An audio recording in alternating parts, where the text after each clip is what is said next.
l'invité de la matinale. KTO Radio. Et notre invité ce matin est Vincent Picard, vice-président de Sant'Egidio France. Bonjour. Bonjour. On vous reçoit, Vincent Picard, pour parler de paix dans un contexte mondial d'aggravation des conflits. Bien qu'un accord de paix fragile a été trouvé à Gaza, la communauté de Sant'Egidio organise à Rome, à partir de dimanche, les nouvelles rencontres internationales de dialogue et de prière pour la paix sur le thème Oser la paix en présence de 296 participants représentant les religions et les cultures de 35 pays différents. Alors Vincent Picard, parlez-nous en quelques mots de l'objectif de ces rencontres. Oui, c'est une rencontre qui a lieu chaque année depuis 39 ans. La première édition ayant été convoquée en fait par le pape Jean-Paul II à Assise. C'était le 27 octobre 1986, cette rencontre historique des religions pour une journée de prière pour la paix ensemble. Et suite à ça, la communauté de Sant'Egidio s'est sentie la responsabilité et l'appel aussi, c'était un appel aussi du pape Jean-Paul II de poursuivre cet événement pour qu'il ne reste pas un moment isolé, mais qu'il devienne vraiment un courant de dialogue, de prière pour la paix et aussi d'amitié. Le mot amitié est très important, c'est les responsables religieux qui y participent. Vous avez dit 296, c'est très précis, mais se retrouvent d'année en année et forment un peu comme un peuple qui se connaît et qui, de cette manière-là aussi, en plus de la prière, par les liens d'amitié entre personnes d'horizons très différents, construisent la paix. Et pourquoi ce thème Oser la paix ? Alors, pourquoi oser la paix aujourd'hui ? Parce qu'il y a un grand besoin de ne pas se résigner à la guerre. Or, on vit vraiment une époque très complexe pour la paix.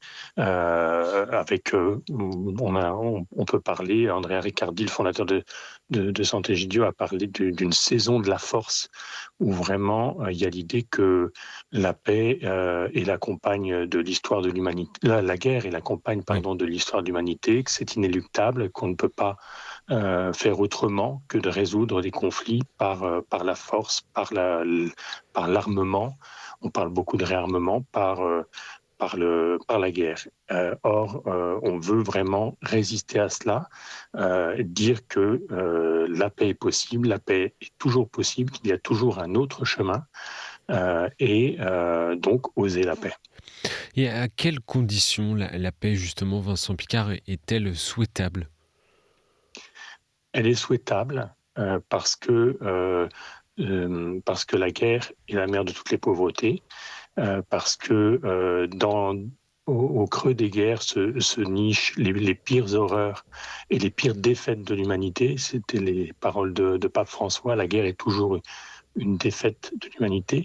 Et là-dessus, d'ailleurs, l'enseignement de l'Église et des religions en général est vraiment un enseignement du don précieux qu'est la paix et de l'importance de résister à la guerre depuis Benoît XV jusqu'à Pape Léon, dont les premiers mots ont été paix.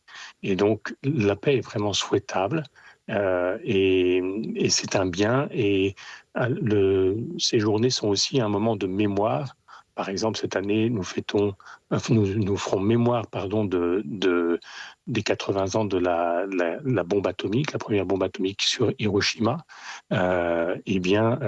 C'est des choses qu'il ne faut pas oublier, parce que si on oublie, on est condamné à reproduire. Et Vincent Picard, vous avez dit que la guerre est mère de toutes les pauvretés. La paix, en tout cas, repose sur une attention particulière aux plus pauvres.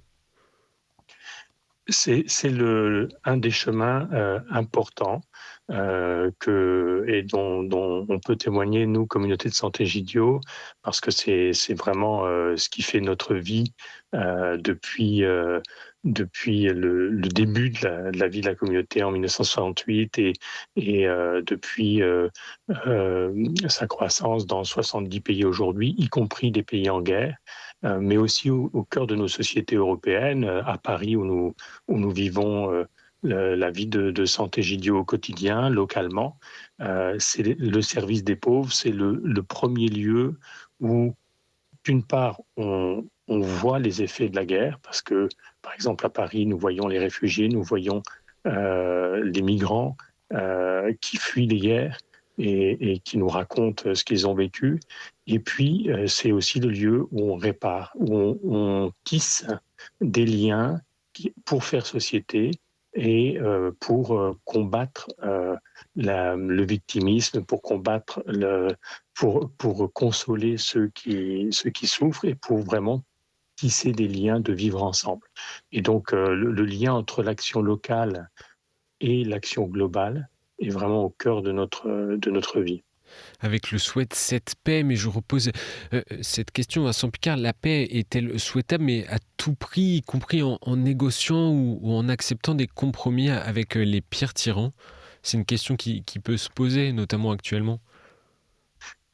Là, peut-être il faut en effet réfléchir à ce qu'est la paix. La paix n'est jamais non plus quelque chose, un état un peu idéalisé où il n'y aurait plus de conflits, où tout irait bien.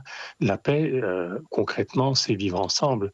Si on prend l'exemple du continent européen où nous vivons en paix depuis le lendemain de la Seconde Guerre mondiale, où s'est construit une dynamique de vivre ensemble entre des ennemis qu'on pensait vraiment irréductibles, et je pense à la France et à l'Allemagne qui se sont fait tant de fois la guerre, et notamment deux guerres qui sont devenues mondiales.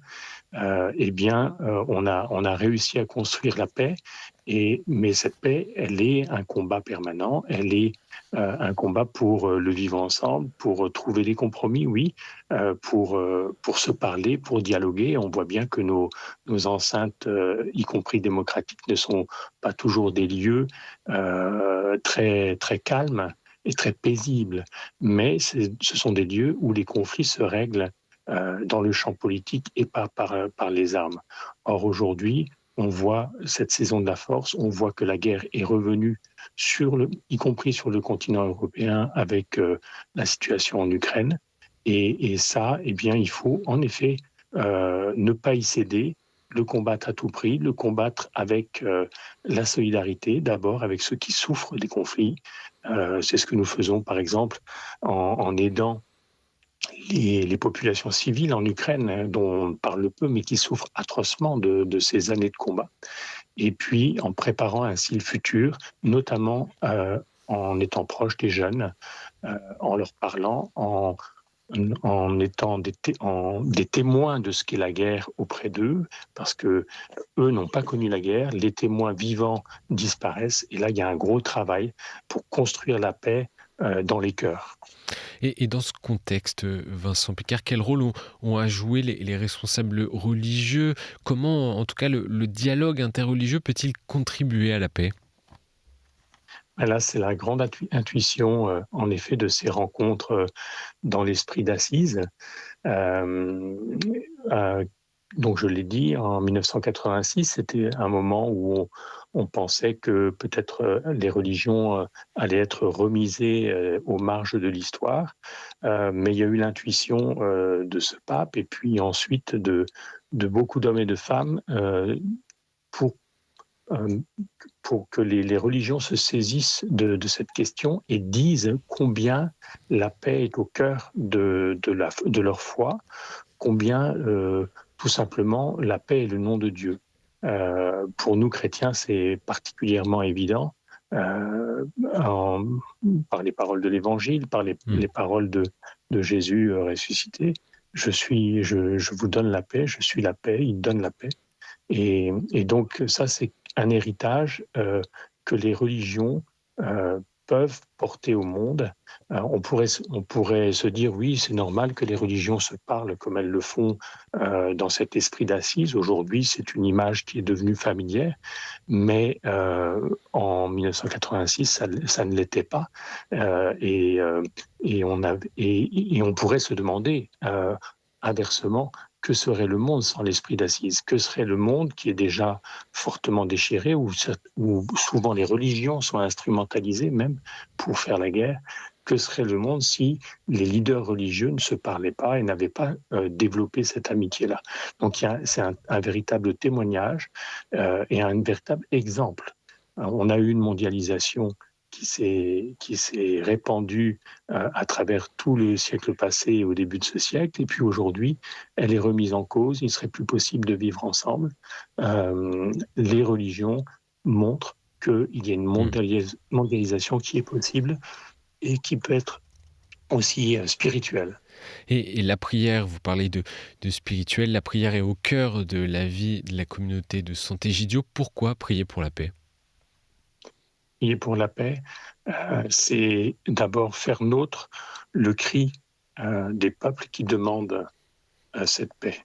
Le cri des hommes et des femmes et des enfants victimes de ces conflits et qui sont par millions les centaines de millions de réfugiés et de déplacés. Et c'est se faire proche et combattre l'indifférence dans nos propres cœurs. Et ensuite, c'est les porter dans la prière, c'est-à-dire alors demander que cette paix arrive, créer un courant d'amour et vraiment de rêve, j'allais dire, mais un rêve qui est réalité, qui est concret. La paix, c'est un don et on le demande.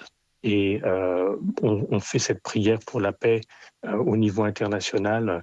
Il y aura un temps de prière pendant la rencontre auquel se joindra le pape Léon. Ce sera au Colisée. Ce sera un temps de prière de chaque confession religieuse dans sa propre tradition à différents endroits autour du Colisée à Rome. Et puis ensuite, chacun se réunira pour une cérémonie finale. Et ce sera, vous verrez, très beau, très émouvant et très important. C'est un signe qu'on donne aussi, un témoignage qu'on donne au monde. Et puis on l'a fait aussi localement. Chaque mois, à Paris, on a la prière pour la paix le troisième lundi de chaque mois dans l'église Saint-Méry et partout où Sant'Egidio est présent dans le monde.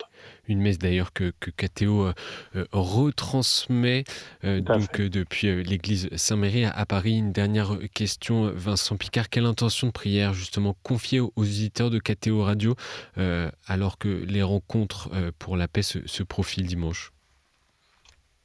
Écoutez, priez pour la paix, priez pour que cet accord fragile de Gaza, mais décisif, tienne, se consolide. Il a créé une brèche dans le mur de la guerre qui semble vraiment épais et très haut, mais la prière va encore plus haut, elle va jusqu'au ciel. Donc, priez pour que ce conflit